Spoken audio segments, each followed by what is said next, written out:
Hai semuanya, perkenalkan nama saya Tinda Lusna Mangamis, NIM 1967-2010-03. Saya mahasiswa dari Universitas Pembangunan Indonesia Manado, Program Studi Ilmu Politik, Fakultas FISIP.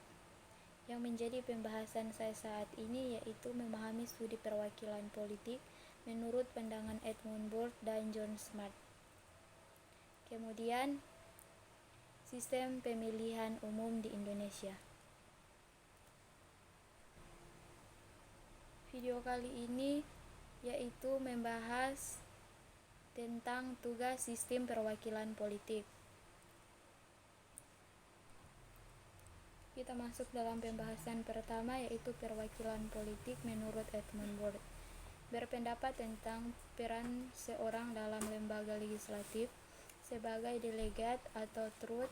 Oleh Edmund Burke ditegaskan bahwa peranan delegat hanya sekedar menjadi cerminan yang memfasilitasikan pandangan konsumennya tanpa kebebasan, mengembangkan penilaian hati nuraninya sendiri dalam memperjuangkan keadilan, tidak dapat dianggap sebagai representatif, dan seorang yang berperan sebagai delegat umumnya akan sulit berfungsi sebagai wakil rakyat. Artinya bahwa delegat atau truth tidak bisa berperan penting dalam menjadi wakil rakyat untuk menyampaikan sesuatu pesan untuk pemerintah, karena delegat atau truth itu hanya sebuah cerminan atau simbol saja. Burke berpendapat bahwa tidak ada kewajiban bagi seorang wakil rakyat untuk mengikuti kehendak konstituensinya jika kepentingan yang lebih besar mengharuskan ia mengambil sikap yang berbeda. Karena pada situasi tertentu seorang wakil rakyat perlu menyadari bahwa ia memiliki tugas dan tanggung jawab yang lebih besar dari sekedar wakil dari konstituensinya atau partai. Penekanan pada independensi seorang wakil rakyat tidak harus diartikan bahwa ia sama sekali melanggar disiplin partai atau meremehkan kepentingan konstituensinya.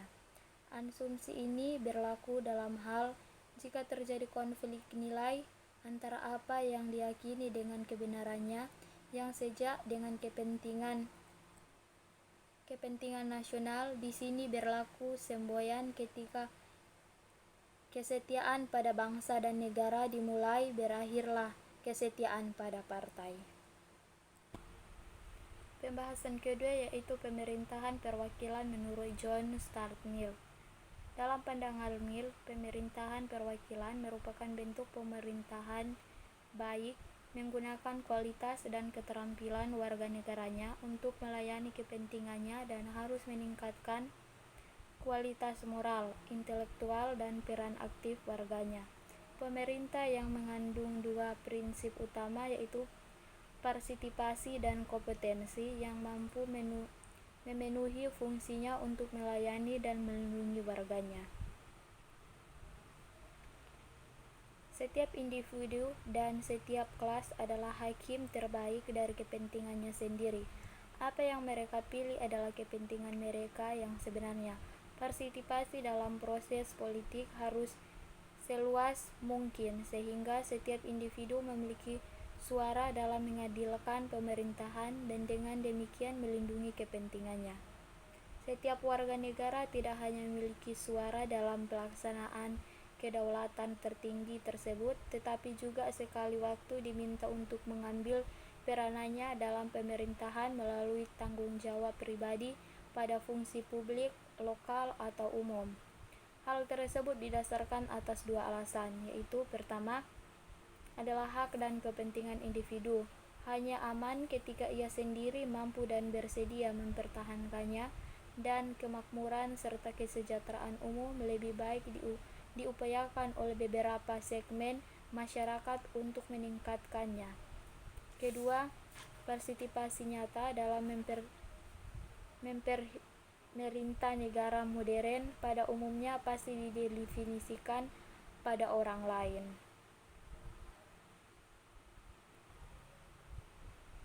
Salah satu harus ada adalah hak memilih bagi perempuan. Kedua, Proportional representation of action.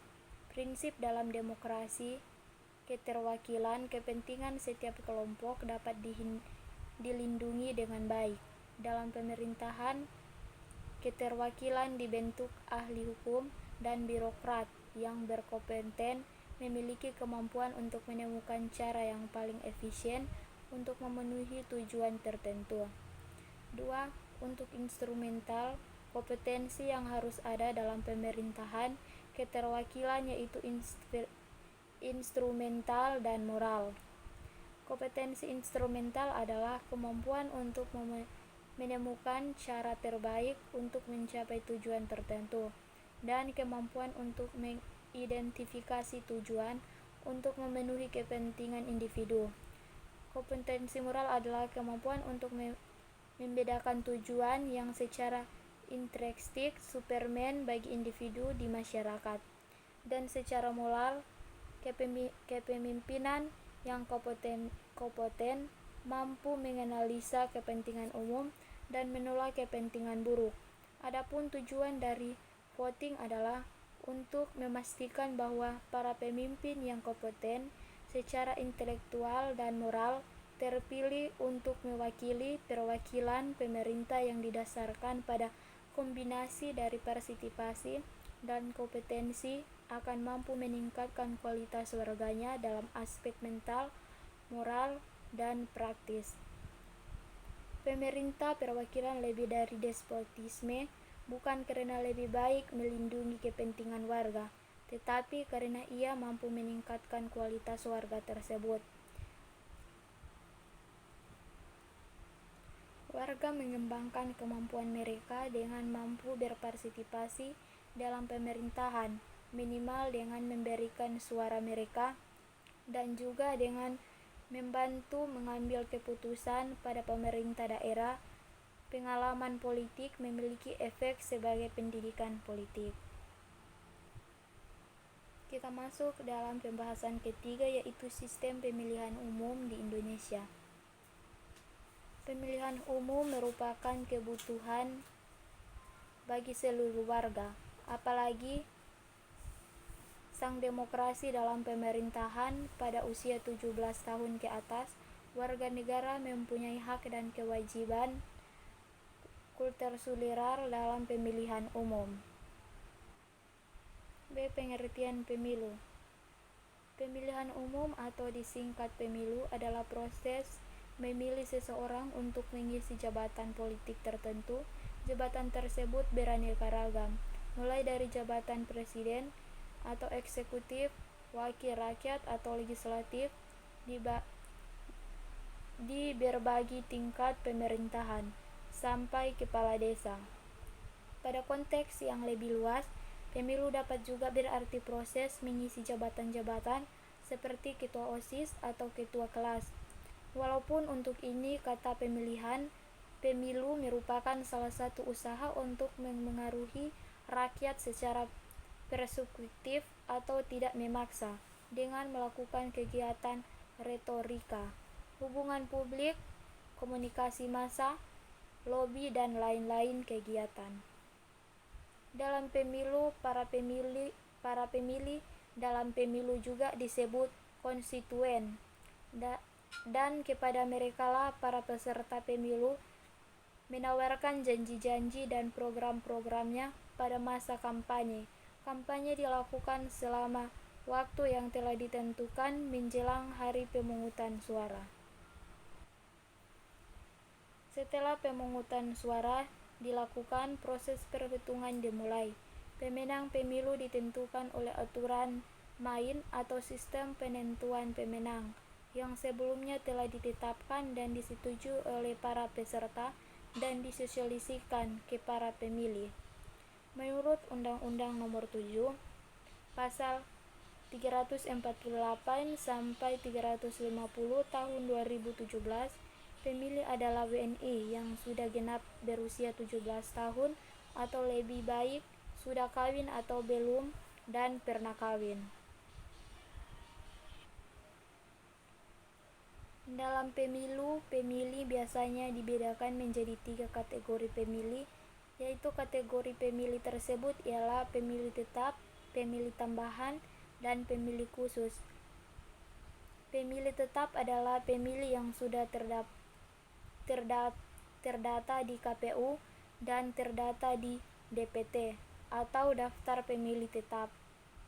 Pemilih kategori ini sudah dicoklit atau dimutakhirkan oleh KPU dengan tanda bukti memiliki undangan memilih atau C6.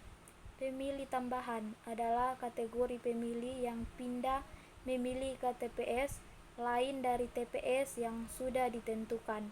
Menurut Undang-Undang Nomor 7, Pasal 2010 Tahun 2017, pemilihan tambahan wajib melaporkan paling lambat 30 hari sebelum pemungutan. Pada saat pemungutan suara, pemilih tambahan membawa surat pindah memilih atau A5, KTP, dan surat identitas lain berupa KK, paspor, atau SIM. Pemilih khusus adalah kategori pemilih yang tidak terdaftar di DPT atau daftar pemilih tetap dan DPTB atau daftar pemilih tambahan. Pemilih khusus dapat ikut memilih dengan membawa KTP atau identitas lain ke TPS. Kelompok penyelenggaraan pemungutan suara atau KPPS akan memberikan hak suara dengan pertimbangan ketersediaan surat-surat di TPS. C. Syarat peserta pemilu, yaitu pertama, genap berusia 17 tahun atau lebih pada hari pemungutan suara. 2. Sudah kawin atau sudah pernah kawin. 3. Tidak sedang terganggu jiwa atau ingatannya. 4. Warga negara Indonesia. 5. Tidak sedang dicabut hak pilihnya berdasarkan putusan pengadilan yang telah mempunyai kekuatan hukum tetap. D. Pelaksanaan sistem pemilu Indonesia.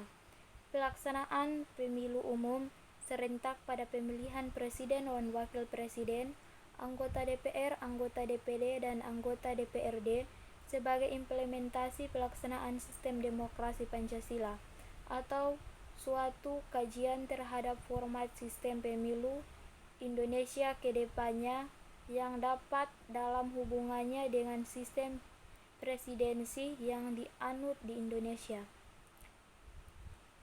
Salah satu dari 5 kesepakatan dasar perubahan Undang-Undang 1945 adalah mempertegas sistem pemerintahan presidensial.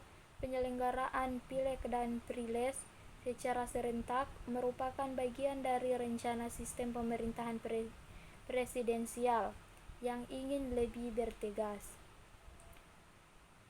Dalam norma presidensial, threshold yaitu batas ambang seseorang dinyatakan sebagai presiden terpilih pada sistem pemilu dalam Undang-Undang 1945 diatur dalam pasal 6A ayat 3 bukan pada ayat 2 yang menyatakan bahwa pasangan calon presiden dan wakil presiden yang mendapatkan suara lebih dari 50 peserta dari jumlah suara dalam pemilihan umum dengan sedikitnya 20 peserta suara di setiap provinsi yang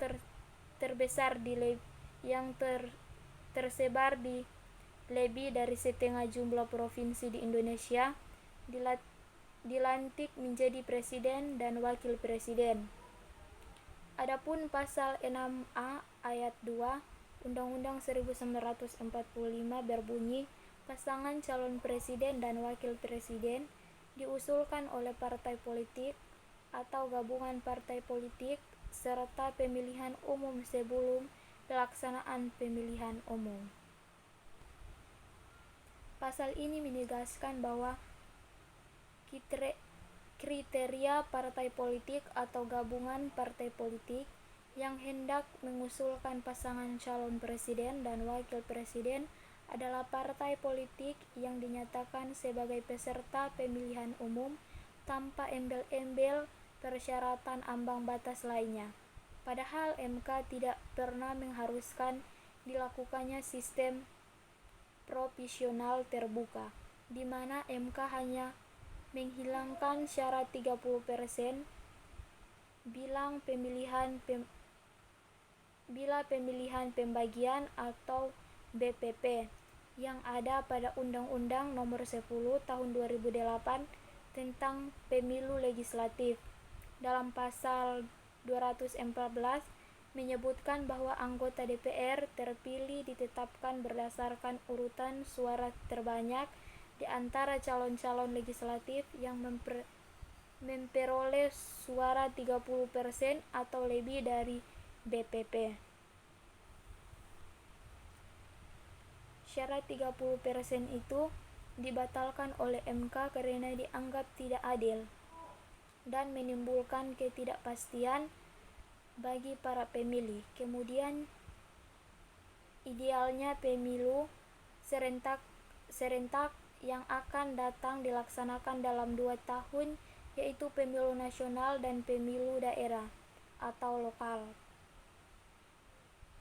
Pemilihan presiden, wakil presiden, DPR, DPD, DPRD provinsi dengan pemilihan DPRD kabupaten atau kota sudah berbeda, maka wajar jika pemilu serentak dibagi atas pemilu nasional serta pemilu daerah atau kota.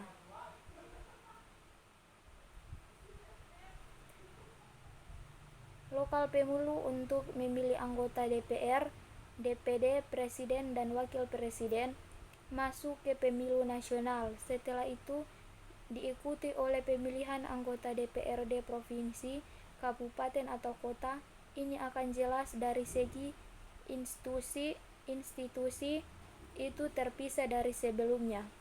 Pengaturan pelaksanaan pemilu nasional dan lokal pada pemilu serentak tersebut bisa saja dijadikan norma dalam UU Pemilu ke depannya. Hal ini juga perlu pengujian di Mahkamah Konstitusi agar MK memiliki ruang untuk membersihkan interferensi buruk untuk pemilu nasional dan pemilu lokal, sehingga dengan sistem pembagian ini agenda nasional di tingkat pusat akan lebih mudah diikuti di tingkat daerah. Jika keduanya digabungkan, maka dibutuhkan tenaga ekstra dalam pelaksanaannya pemilihan umum secara serentak tersebut. Manfaat pelaksanaan dan pemilihan umum bagi kehidupan berbangsa. Untuk implementasi perwujudan kedaulatan rakyat, pemilu merupakan implementasi perwujudan kedaulatan rakyat. Sistem demokrasi mempunyai asumsi kalau kedaulatan terletak di tangan rakyat. Sebagai saran membentuk perwakilan politik, melalui pemilu, rakyat dapat memilih wakil-wakilnya yang dapat memperjuangkan aspirasi atau kepentingannya. Semakin tinggi kualitas pemilu, semakin baik pula kualitas para wakil rakyat yang bisa terpilih dalam lembaga perwakilan rakyat ataupun kepala negara atau daerah. Sebagai sarana pengertian pemimpin, pemilu juga merupakan sarana untuk melakukan penggantian pemimpin secara konstitusional. Pemilu bisa mengukuhkan pemerintahan yang sedang berjalan atau untuk mewujudkan reformasi pemerintahan lewat pemilu. Pemerintahan yang aspiratif akan dipercaya rakyat untuk memimpin kembali. Sebaliknya, jika rakyat tidak percaya, maka pemerintahan itu akan berakhir dan diganti dengan pemerintahan baru yang didukung oleh rakyat. Sebagai sarana bagi pemimpin politik memperoleh legitimasi, pembersihan suara para pemilih dalam pemilu pada dasarnya merupakan pemberian mandat rakyat kepada pemimpin yang dipilih untuk menjadi roda pemerintahan. Pemimpin politik yang terpilih berarti mendapatkan legitimasi atau kebebasan politik dari rakyat. Sebagai sarana partisipasi masyarakat lewat pemilu, rakyat secara langsung dapat menetapkan kebijakan publik melalui dukungannya kepada calon yang memiliki program-program yang dinilai inspiratif dengan kepentingan rakyat. Selanjutnya, calon yang terpilih karena didukung rakyat harus merealisasikan janji-janjinya ketika telah memegang pemerintahan. Sekian dari paparan materi saya. Sebelum saya mengakhiri video ini, saya mengajak teman-teman semua atau kawan-kawan untuk bergabung di Fakultas Ilmu Sosial dan Ilmu Politik Universitas Pembangunan Indonesia Manado agar menjadi unggul dalam penyelenggaraan pendidikan dan pengembangan ilmu sosial dan ilmu politik yang berbasis pada kreativitas, vokal, serta berdaya saing regional dan nasional pada tahun yang akan mendatang. Sekian dan terima kasih.